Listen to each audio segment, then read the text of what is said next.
அஸ்ஸலாமு அலைக்கும் வரஹ்மத்துல்லாஹி வபரகாத்துஹு. அன்பார்ந்த சகோதரர்களே, இப்ப எஸ்ஐஆர் தீவிரமாக நடைமுறைக்கு வந்திருக்கக்கூடிய இந்த தருணத்துல வீடு வீடாக பிஎல்ஓ அதிகாரிகள் இந்த எனுமரேஷன் ஃபார்மை விநியோகம் பண்ணிக்கிட்டு இருக்காங்க. இந்த கணக்கீட்டு படிவத்தை எப்படி பூர்த்தி செய்யறது அப்படிங்கிறத சுருக்கமாக இந்த காணொலியில நாம பார்க்க இருக்கிறோம்.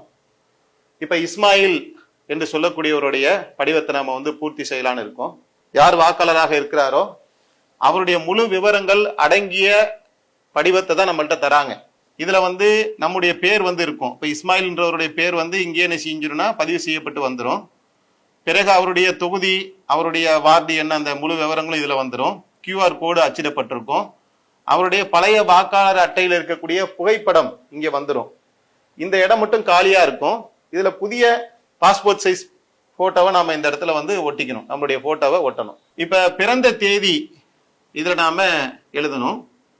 இதுல பாருங்க, 6ஆம் தேதி 5வது மாதம் 1980. இப்ப இன்கேஸ் அவங்க 12ஆம் தேதி பிறந்திருந்தாங்கன்னா 0க்கு பதிலா 1 போட்டுட்டு 2 போடணும். 10ஆம் மாசம்னா 0க்கு பதிலா 1 போட்டுட்டு 0 போடணும். அப்படி டபுள் டிஜிட்டா இல்ல சிங்கிள் டிஜிட்டா தான் இருக்குது அப்படின்னு சொன்னா 0 போட்டுட்டு தான் போடணும். இதை கொஞ்சம் கூடுதலா கவனிச்சுக்க வேண்டியது. அடுத்ததாக ஆதார் எண் அதை நாம எழுதணும். நம்முடைய ஆதார் எண்ணை இதுல எழுதிடணும்.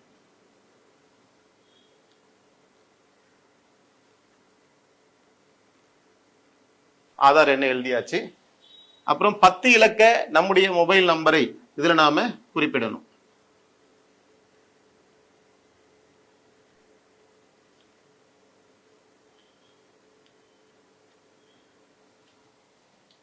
அடுத்ததாக தந்தை பெயர், நம்முடைய தந்தை பெயர் என்ன இருக்குங்கிறத பார்க்கணும். இஸ்மாயில் அவருடைய தந்தை பெயர் இந்த இடத்துல இப்ராஹிம், அதை நாம இங்க தெளிவா எழுதணும்.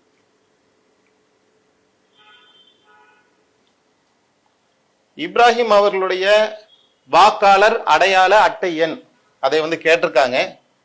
எபிக் நம்பர்னா வாக்காளர் அடையாள அட்டைன்னு அர்த்தம். இருந்துச்சுன்னா நீங்க போடலாம், இல்லைன்னா நீங்க போட வேண்டியதில்லை. இவருடைய எபிக் நம்பர்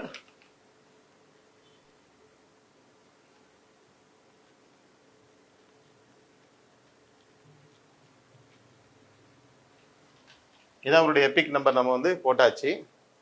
தாயாருடைய பெயர்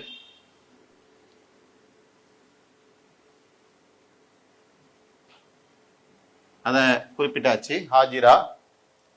தாயாருடைய எபிக் நம்பர் இல்ல, தெரியல. வாக்காளர் அடையாள அட்டை எண் என்ன அப்படிங்கிறது தெரியல.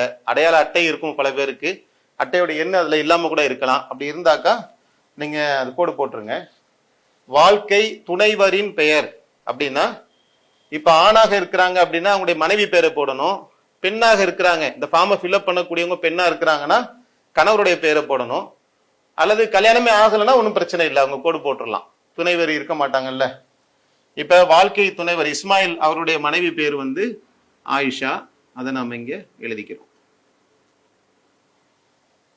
ஆயிஷா அவர்களுடைய எபிக் நம்பர் இருந்துச்சுன்னா எபிக் நம்பர் அங்க நம்ம குறிப்பிடலாம்.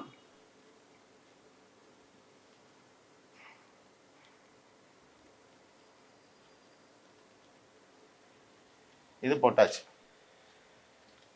மேல உள்ள காலம் நம்ம பூர்த்தி பண்ணிட்டோம். இந்த இடத்த நம்ம பூர்த்தி செய்யறது ரொம்ப முக்கியமான இடத்துல இருக்கிறோம். 2002 2005 நாம நம்முடைய பேர் வாக்காளர் பட்டியல இருக்குது அப்படின்னு சொன்னா இந்த காலத்தை நம்ம பூர்த்தி செய்யலாம். 2002 2005 நம்முடைய பெயர் இருந்துச்சா இல்லையா அப்படிங்கறத எப்படி நாம தெரிஞ்சுக்கிறது அப்படிங்கிறதுக்கு நம்முடைய ஜமாத்துடைய சார்பாக விளக்கமான வீடியோக்கள் நம்ம போட்டிருக்கோம். எப்படி இணையதளம் வழியாக எப்படி சர்ச் பண்றது, சர்ச் பண்ணி அந்த பட்டியல நம்முடைய பேரு, நம்முடைய வார்டு எண்ணு, நம்முடைய வரிசை எண்ணெல்லாம் எப்படி நம்ம அறிந்து கொள்வதற்கான வீடியோ இருக்கு. நீங்க அதை போய் பார்த்து தெரிஞ்சுக்கலாம். சப்போஸ் நம்முடைய பேர் 2002 2005 பட்டியல இல்லை அப்படின்னு சொன்னா நீங்க ஒன்றும் பயப்பட வேண்டியது இல்லை. நம்முடைய தந்தையுடைய பெயர் அல்லது தாயாருடைய பெயர் அல்லது மனைவியுடைய பெயர் அந்த பட்டியல இருக்குது அப்படின்னு சொன்னா, அல்லது வேறு ஒரு உறவுகளுடைய பெயருடைய விபரம் பட்டியல இருந்துச்சுன்னு சொன்னா அவங்க இந்த காலத்தை பூர்த்தி பண்ணலாம். ரெண்டுமே இருக்குதுன்னு சொன்னா ரெண்டுத்தையுமே பூர்த்தி பண்ணலாம். இப்ப நம்ம முதலாவதாக இங்க பாக்குறோம், இவர் இஸ்மாயில் அவர்களுடைய பட்டியல் வந்து 2002 2005 வாக்காளர் பட்டியல வந்து இருக்குது. அதனால அவர் நம்ம வந்து பூர்த்தி செய்யறோம். வாக்காளர் பெயர் இஸ்மாயில்.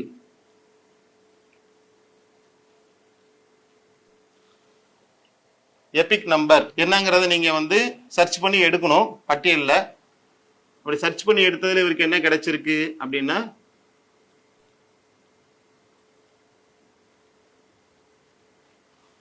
இவருடைய எபிக் நம்பரை போட்டாச்சு.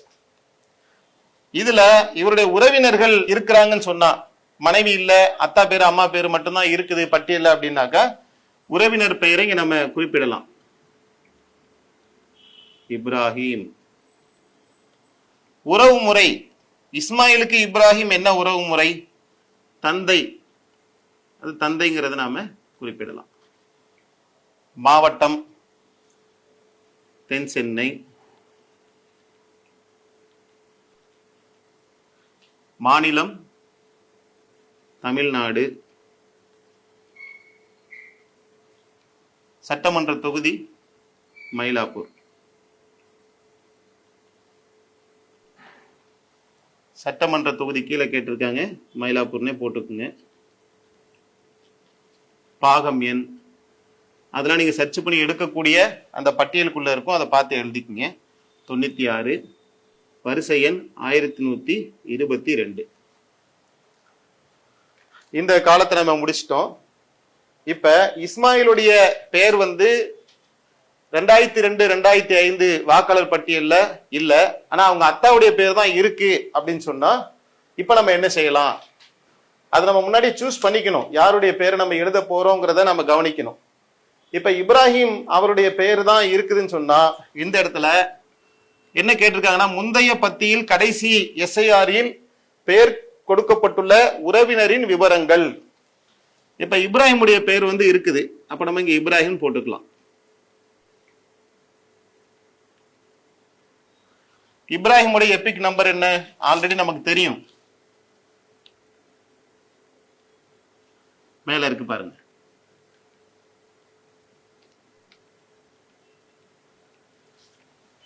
உறவினரின் பெயர். இப்ப யார் உறவினராக இருக்காங்கன்னா, இஸ்மாயில் வந்து உறவினராக வந்து இருக்கிறார். உறவினருடைய பெயரை இங்க போடுறோம், இஸ்மாயில். இப்ராஹிம்க்கு இஸ்மாயில் என்ன உறவுல வராரு அப்படின்னா, மகன் முறை வருது.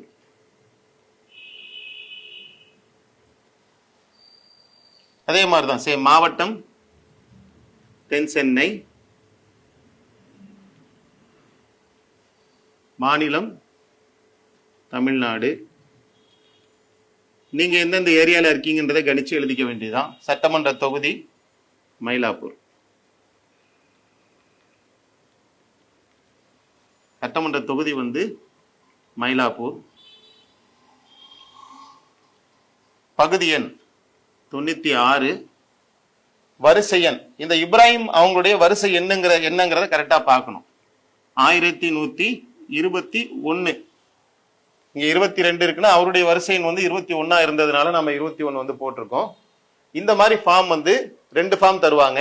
2 ஃபார்மையும் நம்ம ஃபில்அப் பண்ணணும். ஒரு ஃபார்மை வந்து நாம வச்சுக்கணும், இன்னொரு ஃபார்மை வந்து பிஎல்ஓ ஆபீசர்கிட்ட கொடுத்துடணும். இங்க நம்ம சைன் பண்ண வேண்டிய இடம் இருக்கு. ஒவ்வொரு ஃபார்ம்லயும் பிஎல்ஓ ஆபீசருடைய கான்டாக்ட் நம்பர் அவங்களுக்கு போட்டு தான் கொடுக்குறாங்க. அவங்களுக்கு கூடுதலாக ஏதாவது விவரங்கள் தேவை, சந்தேகம் இருக்கு அப்படின்னு சொன்னா பிஎல்ஓ ஆபீசரை நீங்க நேரடியாக வந்து தொடர்பு கொள்ளலாம்.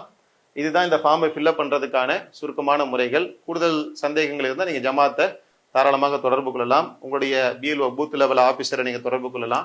அரசியல் கட்சிகள் சார்பாக பூத் லெவல் அட்மின் வந்து நியமிக்கப்பட்டிருக்காங்க, அவங்கள தொடர்பு கொள்ளலாம். ஃபார்மை வாங்கினா உடனே அன்னைக்கே ஃபில்அப் பண்ணி கொடுக்கணும் அப்படிங்கிற எந்த பதட்டமும் இல்லை. உங்களுக்கு வந்து அடுத்த மாதம் டிசம்பர் 4ஆம் தேதி வரைக்கும் முழுமையாக அவகாசம் இருக்குது.